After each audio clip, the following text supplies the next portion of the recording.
Now, we focused a lot on science and you are scientifically trained. I'm going to ask you to go a little bit out of your area of expertise. What is the limits of science? Would you be happy to kind of discuss if you think there are any limits to science?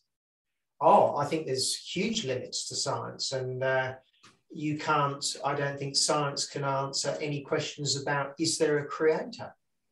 Well, certainly I can't see how it can. I mean, how do you know what you don't know? But there are a huge number of areas where it's never going to get there. You've got to be able to take measurements. You've got to, some measurements of some description. You've got to be able to use logic. You've also got to remember that, human beings are only so clever. There will be some things which are so complicated that we can possibly never understand, simply because our brains are not clever enough.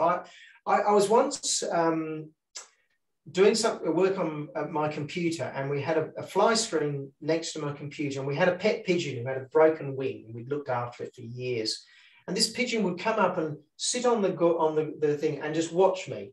And I'd often look at the pigeon and think, what does that pigeon think I'm doing? Because it's not clever enough to understand. And I then thought, well, there must be so many things in the world that we are just simply not clever enough to understand. So the scientific method is not going to help us. So yes, there will be limits just due to our own intelligence, but I think there's also more fundamental limits about where science can actually go.